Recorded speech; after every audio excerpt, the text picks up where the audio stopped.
quand je fais cette vidéo, je suis en vacances pendant 3 semaines. Alors je sais pas vraiment ce que je vais faire pendant mes 3 semaines de vacances, mais en tout cas je vais faire des trucs à l'improviste à mon avis. Donc je vais profiter de la famille, je vais profiter de mes amis, je vais partir quelque part, peut-être faire un petit séjour, je ne sais pas où, mais je réfléchis. Étant donné que je suis de nouveau célibataire, donc je vais vivre, donc on va dire, je suis libre de tout, quoi. On va dire, je fais ce que je veux. Voilà. Donc malgré mes mauvaises nouvelles du mois de mai dernier, et comme je vous ai dit, je vais extrêmement mieux. Mon chat Jimbo va beaucoup mieux. Il est pratiquement guéri, on va dire, de sa maladie qu'il a eu en même temps que les malheureux événements qui m'est arrivé. Et après ma rupture aussi. Bref, ma rupture amoureuse, voilà, bon, voilà, une de perdue. Bon, c'est pas tout à fait vrai, mais une de perdue, 10 de retrouvée, hein, comme on dit, comme dirait l'autre. Mais voilà, mais après, moi, maintenant, faut que je me prends plus la tête, puis au contraire, moi, c'est une expérience qui m'a permis de retrouver une certaine confiance en moi et que j'avais perdue depuis un très long moment. Et là, maintenant que tout cela est fait, maintenant je vais pouvoir me ressourcer, me retrouver et profiter, croquer la vie à pleines dents, comme on dit. Et puis depuis le 25 mai, j'ai eu 34 ans. Donc j'ai 34 ans là cette année. Depuis le 25 mai, donc là j'ai eu quelques petits cadeaux comme ce t-shirt des Chevaliers du Zodiaque que justement qui m'a été offert par ma famille pour mes 34 ans. Voilà, bon, petit t-shirt geek, quoi, des années des animés des années 80. Voilà, 80-90. Donc Chevalier du Zodiac. Alors même si je ne suis pas un fan des Chevaliers du Zodiac parce que c'est pas l'animé que je regardais quand j'étais gamin, mais au moins c'est pour la référence, au moins, mais au moins ça me parle parce que au moins je trouve ça stylé, je trouve ça sympa. Voilà le fameux t-shirt des Chevaliers du Zodiac. Donc voilà. Alors je voudrais vous faire une petite vidéo de présentation de mes derniers achats parce que j'en ai profité pour regarder de nouveau des films, je me suis fait plaisir tout simplement. Quand on n'a plus de compagne, au moins, ou de compagne ou compagnon, tout dépend de votre orientation sexuelle. Après on s'en fout. Mais maintenant que j'ai plus personne à mes côtés, je suis égoïste, hein, je me fais plaisir tout seul, hein, pour moi tout seul. Voilà. Il faut se faire plaisir quand on a personne avec la personne de notre vie. Écoutez, j'ai fait de la moisson.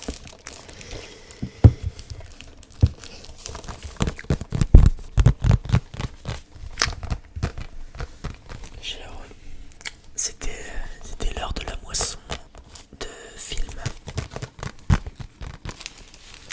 qui sont encore sous blister parce que je les ai pas encore regardés. Donc à commencer par Anatomie d'une chute. Donc film français qui a eu une palme d'or et ce qui faisait pas, c'est un film qui a eu pas mal de récompenses apparemment.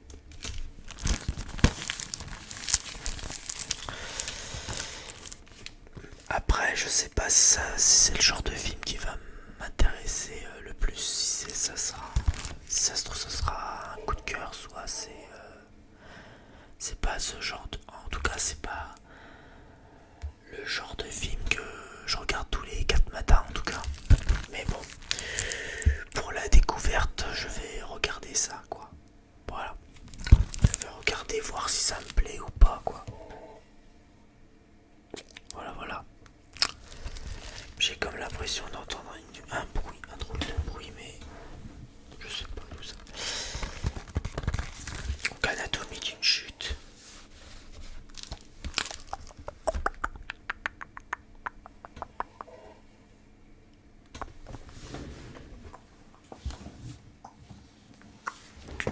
Si vous entendez, je sais pas, j'entends un bruit de fond, c'est bizarre.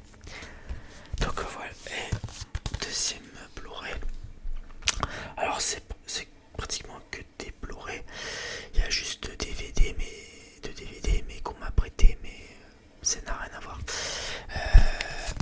Donc alors The Creator, un des films que je voulais aller voir au cinéma pour pareil parce que c'était les réalisateurs de Rogue One, le Star Wars Story.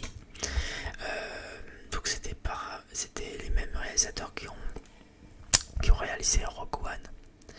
Dans l'univers Star Wars, le spin-off, le fameux spin-off de qualité. Et là, c'est une nouvelle histoire de science-fiction, de SF. Et j'ai tout simplement hâte d'aller le regarder. Mais je prends mon temps, je me presse pas pour parce que j'ai autre chose à faire que de regarder des films, mais au moins je vous en dirai des nouvelles peut-être une fois que je l'aurai vu. Je vous ferai peut-être une vidéo critique, enfin après les vidéos critiques j'en fais de moins en moins parce que voilà, j'ai pas forcément le temps et j'ai envie aussi de profiter de moi, quoi, et de reprendre un petit peu ma passion, tout ça, pour l'art, le dessin, tout ça. Donc je songe à reprendre un peu du service dans l'art et dans autre chose que de regarder des films et de dire des avis, car j'ai envie aussi de vous faire découvrir autre chose que de faire des vidéos critiques de films. Après je continuerai à faire des vidéos de derniers achats comme fait Arnaud ASMR. D'ailleurs j'en reparlerai de Arnaud ASMR parce que après ça le concerne. D'ailleurs je lui fais un coucou Arnaud ASMR. Et voilà. Et d'ailleurs en parlant d'Arnaud ASMR, il est venu me voir chez moi à Caen en Normandie. Donc on a fait une sortie, on s'est entre potes, quoi, entre collègues ASMRistes, on va dire. Et c'était très sympa de sa part, c'était très gentil de sa part d'être venu me rendre visite. Ça m'a fait énormément plaisir. Donc on continue avec les deux. Par contre là, les deux films que je vais vous présenter, cette fois c'était deux films que j'ai vus, que j'ai regardé. Alors le premier que j'ai regardé, c'est un film d'animation français qui a fait un petit peu parler de lui, mais pas tant que ça, mais qui a plutôt de bonnes critiques. Il s'agit de Mars Express.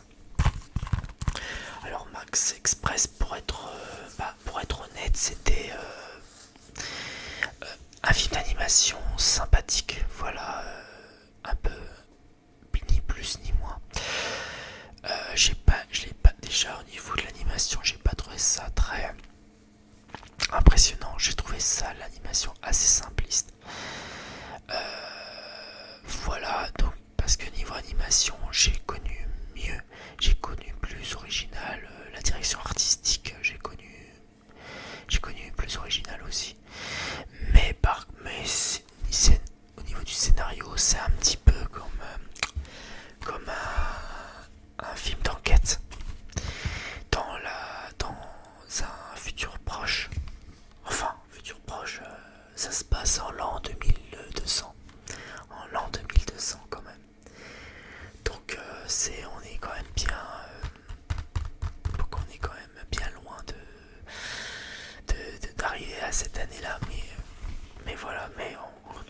le synopsis, ça se passe en 2200.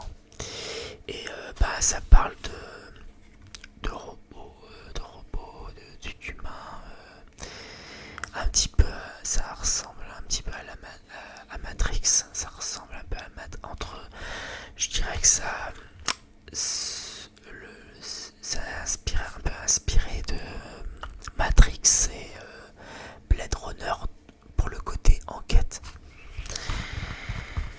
Donc c'est l'histoire de deux flics, deux enquêteurs on va dire, qui est une humaine et un robot, ou plutôt je dirais un androïde, voilà.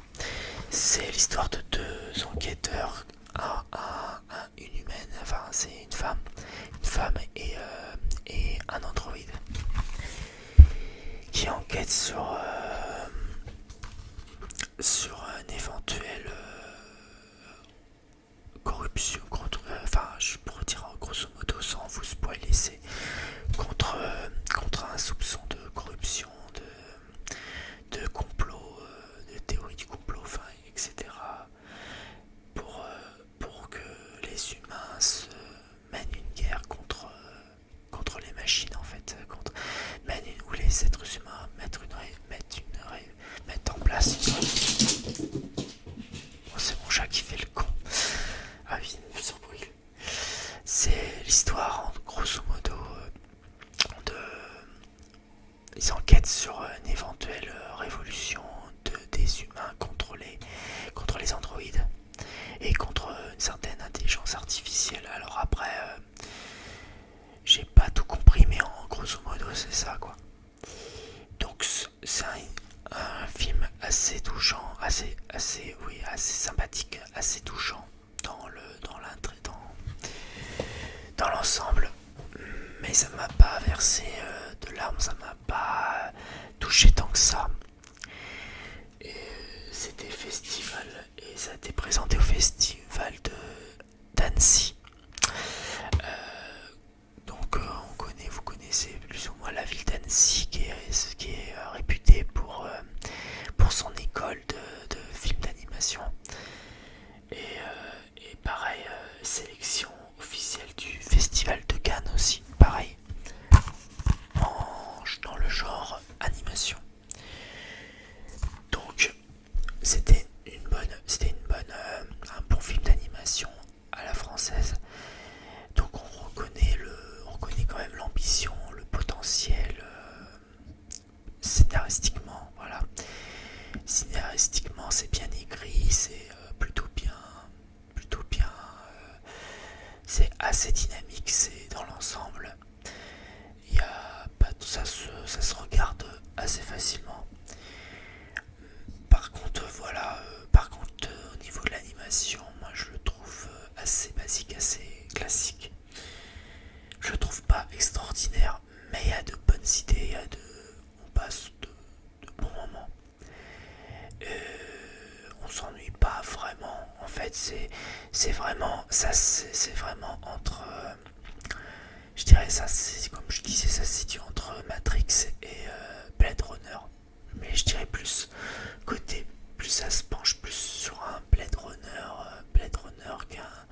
qu'un Matrix ou d'autres films du même genre dans le genre SF quoi.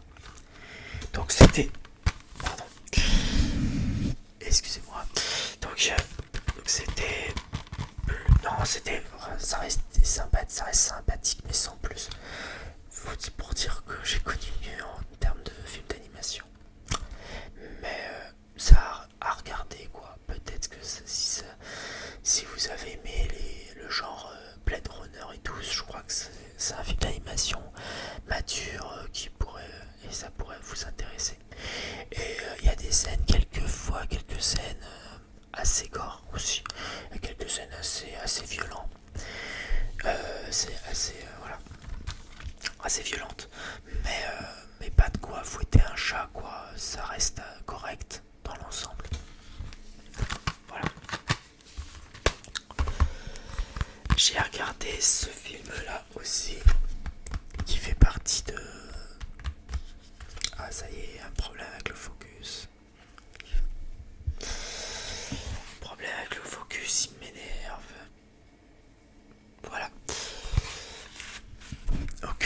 is Afraid avec Joaquin Phoenix. Film réalisé par Ari Aster qui a fait excusez-moi, qui a fait Hérédité et Midsommar.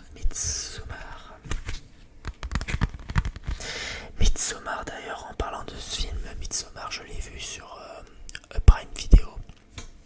Et franchement, c'était un bon film. C'était un très bon film, Midsommar. J'ai trouvé l'histoire originale. J'ai trouvé ça. C'est pas un film qui fait peur. C'est plus un film qui parle d'une secte et que ça part en cacahuète un peu dans tous les films quoi. Et moi j'ai beaucoup aimé Midsommar et là j'ai regardé du coup le dernier film de Ari Aster en date avec Joaquin Phoenix qui est Beau is Afraid. Alors Beau is Afraid, alors c'est un film plutôt je dirais dramatique, fantastique, où on est dans la peau d'une personne qui a beaucoup de troubles mentaux, en fait, qui est malade, une personne qui est malade, qui est un malade mental en fait, et dont joue merveilleusement Joaquin Phoenix dans le rôle du malade psychiatrique. Donc on est vraiment dans un univers, en fait on est vraiment dans la peau, on a une vision d'une personne qui est vraiment atteint psychologiquement, et tout le film est basé sur ça, sur la psychologie, sur le jugement des autres, sur le monde cruel c'est un peu aussi une critique de la société, et c'est aussi une critique sur l'état de santé des malades mentaux. Voilà, donc c'est assez dur à regarder. C'est quand même, il y a des scènes vraiment très violentes. Il y a un peu de sang, il y a quand même de la violence. C'est de la violence en gros morale, psychique. Mais il y a quelques scènes aussi qui sont vraiment fantastiques, qui sont vraiment beaux à voir. Sur le plan réalisation, on est vraiment dans une ambiance très psychanaire, un peu comme si on était dans un film expérimental en fait, tout simplement, mais qu'on est vraiment dans le en fait on a une vision de comment savoir qu'est-ce qu'une personne mentalement atteinte, quelle est sa vision des choses dans la vraie vie. En fait, il y a un décalage entre la réalité et son monde à lui, son monde imaginaire, quoi. Et en fait, le synopsis, c'est tout simple, en fait, tout simple. Ouais.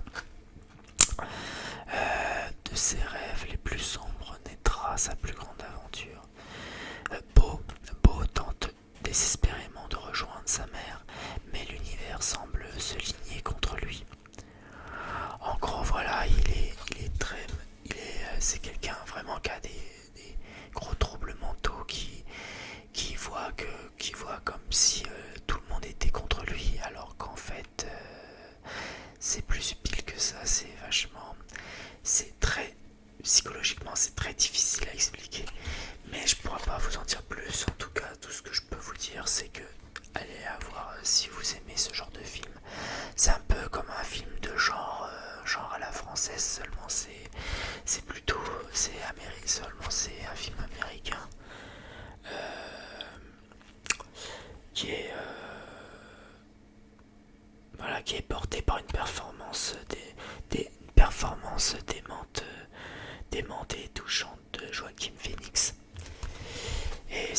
aussi beaucoup sur la démence, sur le jugement. Ça porte beaucoup sur le jugement des gens vis-à-vis de ces gens qui sont malades psychologiquement, voire, voire un peu schizophrène, tout ça soit schizophrène, de la schizophrénie bipolaire, bref, vraiment qu'est-ce qu'on peut penser, en fait c'est un peu ce qu'on peut penser de ces gens-là qui sont vraiment mentalement atteints, quoi, qui ont vraiment des problèmes psychotiques, quoi. Mais sinon au niveau de la réalisation, c'est quand même très bien, c'est quand même réussi. Les mises en scène, il y a des mises en scène vachement bien foutues sous différentes situations. C'est vraiment, mais on peut considérer ça comme un film.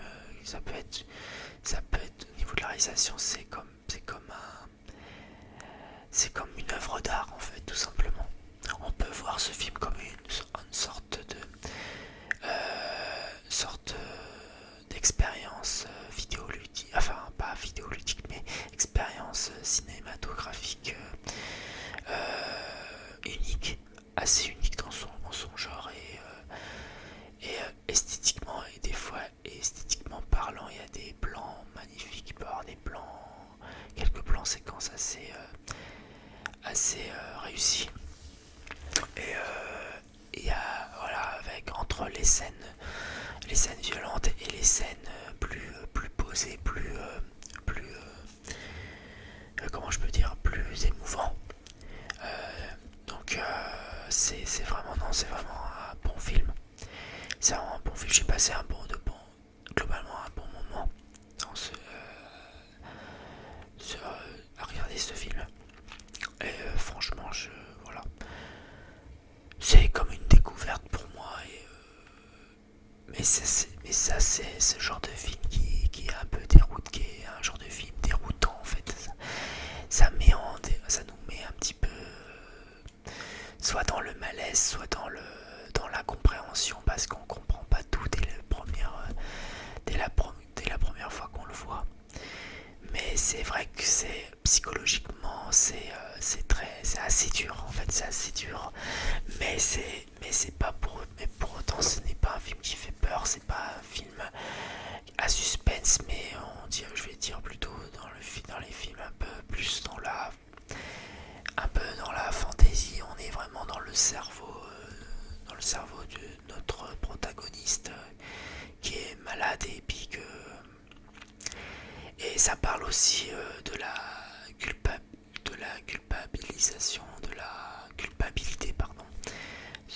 Ça parle beaucoup aussi sur la culpabilité de la personne, sur la peur. Ça parle beaucoup de la peur aussi, de la peur du monde extérieur, bref, tous les mots à peu près tous les mots de la société vis-à-vis de ces gens-là mentalement atteints, et voilà, qui sont malades psychologiquement, qui sont malades et voilà, qui ont un mal-être intérieur qui fait qu'ils ont peur qui nous voient. En fait, ils nous montrent en image ce que eux voient et ce qu'ils pensent de nous, ce qu'ils voient eux, par le biais de nous, quoi. Enfin, je sais pas si je m'exprime bien, si j'explique bien, mais en tout cas, c'est vraiment un film assez expérimental où faut vraiment être capté, rentrer dedans, quoi. Et il y a des trucs un petit peu, et il y a quelques scènes un peu what the fuck aussi. Il y a quelques scènes vraiment, on comprend pas pourquoi c'est là, on comprend pas. Il y a un peu un genre de métaphore en fait. C'est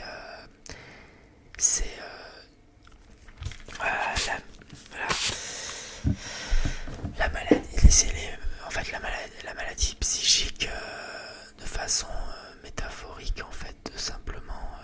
Il y a beaucoup de métaphores, beaucoup de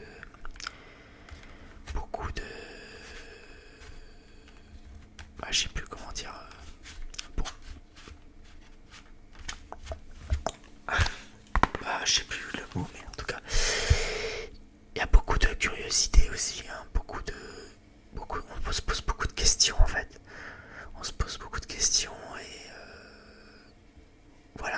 laisse nous faire notre propre avis, notre propre vision, notre propre théorie en fait sur ce film. Mais ça reste, pour moi, ça reste un bon film. Je dirais pas que c'est un chef-d'œuvre parce que niveau réalisation, niveau histoire, tout ça, j'ai connu mieux. Et des films beaucoup plus durs, psychologiquement durs, j'en ai connu d'autres et qui étaient mieux, qui étaient un peu mieux, mais qui étaient plus durs à regarder. Et, voilà. Mais celui-là, ce film-là, c'est vraiment, il est un peu entre deux chaises, quoi. C'est il a à la fois gore, à la fois touchant, à la fois.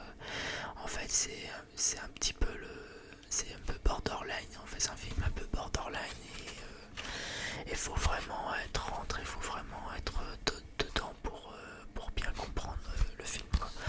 Faut vraiment s'intéresser à la question psychologique, psychique du film, quoi. Là, et comprendre là où où le film veut nous emmener, quoi. Mais ça part un peu, des fois ça part un peu dans tous les sens, des fois c'est, comme je disais, c'est un peu what the fuck, c'est un petit peu, ouais, on comprend pas trop, quoi. Ça part un peu, en gros c'est un peu comme de la démence, quoi. C'est tout, c'est tout à la fois. Enfin, quand on parle de psychologie, c'est dur à expliquer, hein. Quand on n'est pas du métier, on n'est pas dans la psychanalyste, on n'est pas des spécialistes, donc voilà. Mais en tant que, en tant que, en tant que passionné de cinéma, bah c'est un film à regarder au moins une fois pour faire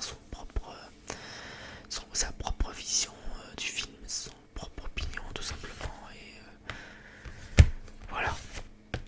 Et à chacun sa théorie là-dessus. Voilà. Alors après, je vais vous montrer les films qui m'a été offert justement par Arnaud ASMR quand il est venu chez moi. Donc c'est un cadeau de 4 Blu-ray. Et encore une fois, je le remercie pour ces petits cadeaux, ces petites trouvailles. Parce qu'il en avait en double, alors il m'en a offert. Donc ça c'est vraiment cool. Merci Arnaud ASMR pour ces petits cadeaux, on va dire. Ça me remonte un peu le moral, pour que ça me remonte le moral après tout ce que j'ai vécu, on va dire, récemment. Alors pour le premier film, c'est des films que je n'ai... Enfin, il y a un film qui est très très connu, que j'ai déjà vu plusieurs fois, mais là on va commencer par les films que je n'ai pas encore vus.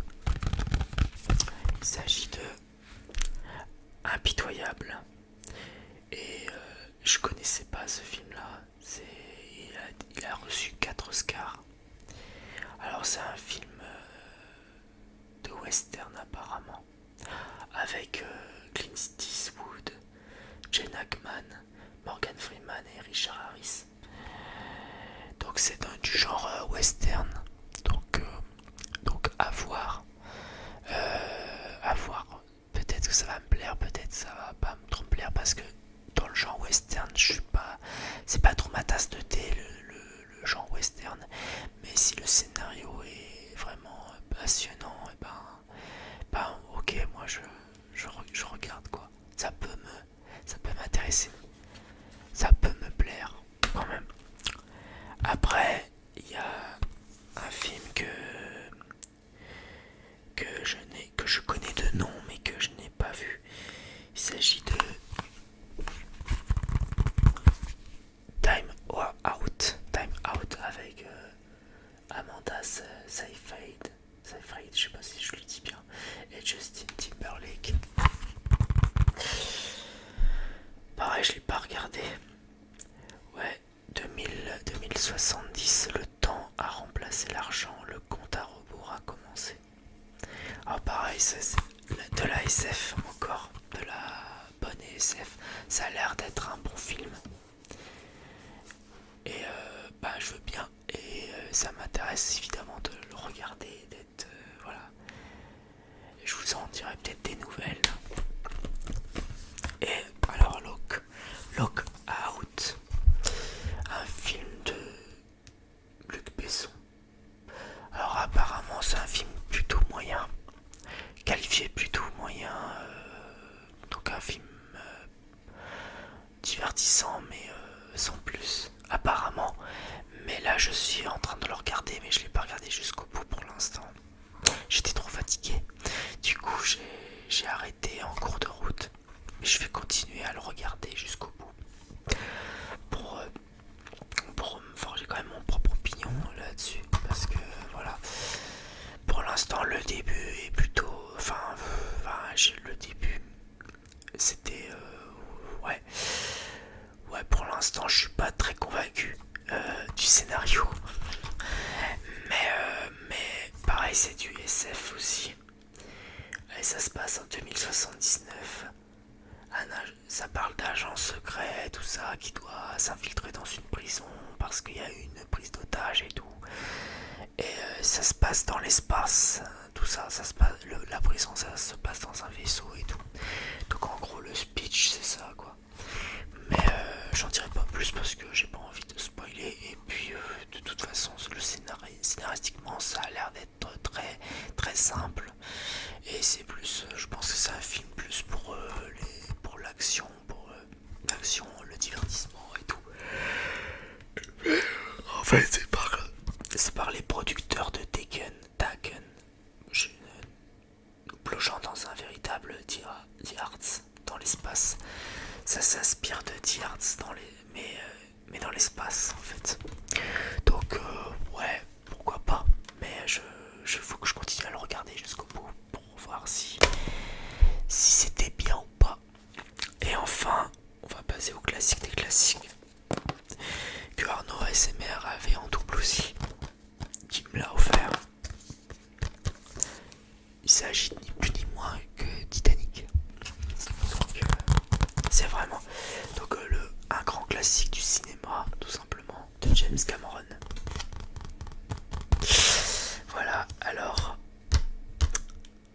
un film que j'ai regardé, il fait partie des chefs-d'œuvre, des plus grands films du monde, tout simplement. Écoute, on va pas mentir là-dessus. En Blu-ray de disque. Voilà. Plus de 6 heures de bonus pour plonger au cœur de Titanic. J'imagine qu'il doit avoir le making-of dedans. Je pense, hein, je pense. Je pense ce serait super intéressant de voir le making-of. Voilà, c'est classique de chez classique. Et enfin deux DVD qu'on m'a prêté. Il s'agit tout simplement d'un film, d'un film documentaire, si on peut dire à moitié. Un film documentaire, mais c'est pas vraiment documentaire, c'est plus un film. C'est un film tiré d'une histoire vraie. Le film, c'est Tout est possible. Ça se passe aux États-Unis. Et en gros, c'est l'histoire d'un couple. Apparemment, l'histoire d'un couple qui a racheté une terre, qui j'ai bien compris, a racheté une terre polluée et a transformé cette terre polluée en une ferme. Donc la ferme de demain, en fait, la ferme pour l'écologie. En gros, c'est un film écologiste, en fait, d'écologie. Donc c'est un film qui raconte une histoire vraie, qui apparemment soit inspiré d'une histoire vraie ou c'est tout simplement une reconstruction, comment dire, ou alors c'est tout simplement une réinterprétation de la. Non, on va dire c'est tiré d'une histoire vraie. Et, ça parle d'un couple qui transforme une terre polluée à une ferme écologique, quoi, tout simplement. Donc ça serait intéressant, un film de John Chester.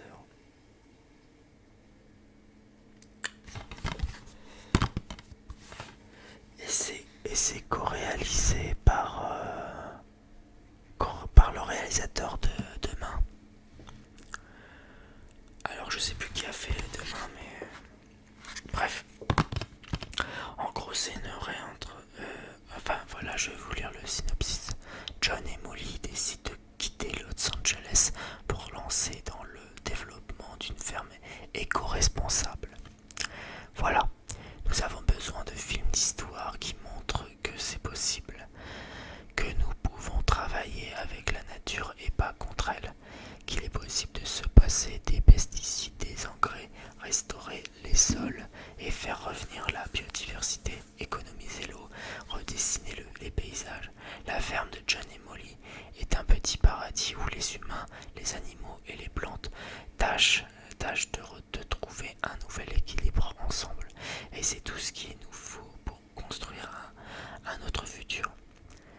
Cyril Dion, c'est entretien avec Cyril Dion. Voilà. Donc c'est vraiment une réintroduction. C'est vraiment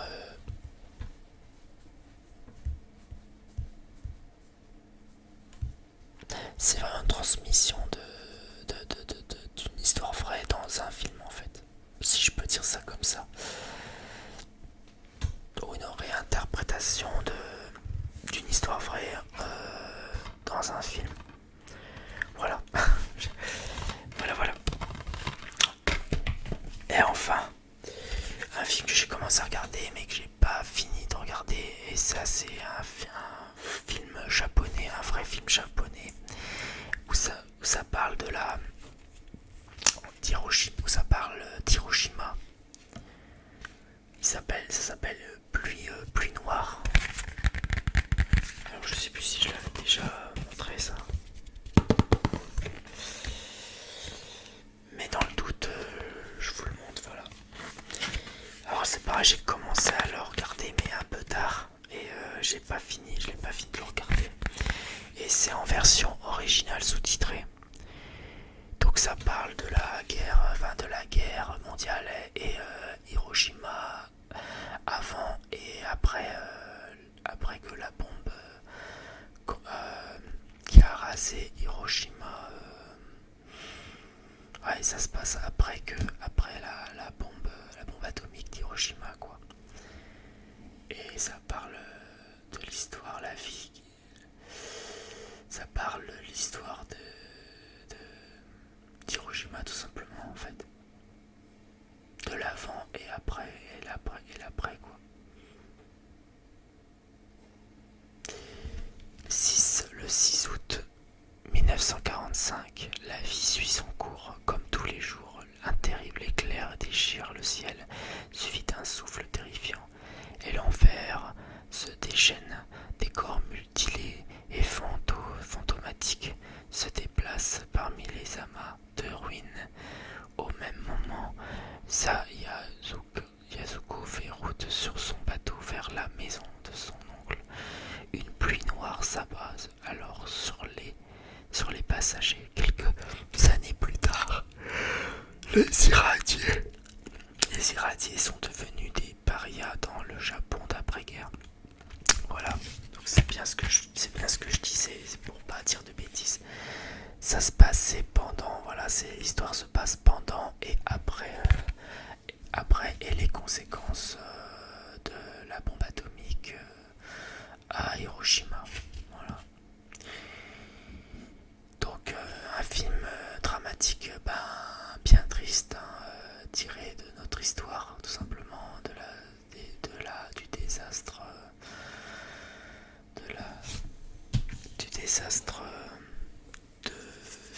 de la guerre, quoi.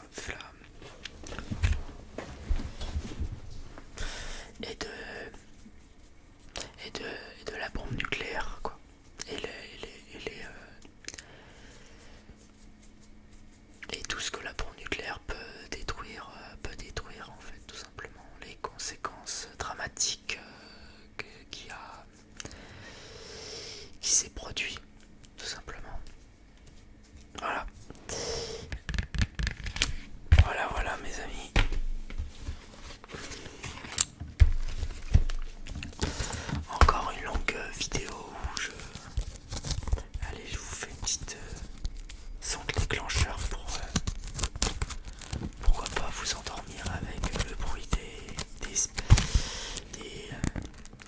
blister.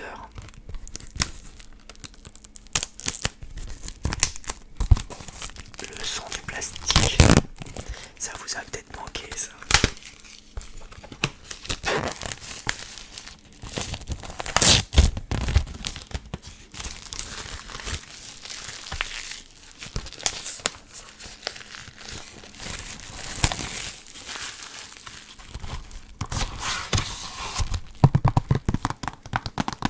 Quelques tappings, ça faisait un petit moment aussi.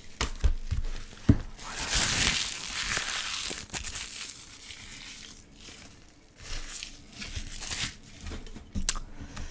Bon bah voilà mes amis, j'espère que cette vidéo vous aura plu. Une nouvelle vidéo de présentation de mes derniers films que j'ai, de mes derniers achats de films et les cadeaux de mon cher Arnaud ASMR qui m'a offert.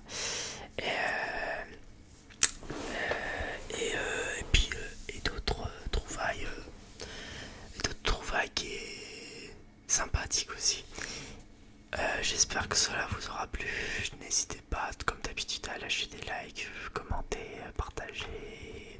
Pour celles et ceux qui me découvrent, abonnez-vous et ça me ferait énormément plaisir et j'en serais très reconnaissant. Voilà. Allez, sur ce, je vous souhaite de bonnes vacances pour celles et ceux qui sont en vacances. Je vous souhaite de bonnes vacances. Et pour celles et ceux qui ont repris le travail ou qui sont encore au travail, bon courage. Bon courage pour le travail. Et on se dit à la prochaine. Et je vous souhaite voilà, bonne journée, bonne soirée. Et à très vite. Et la paix sur vous. Allez, ciao ciao.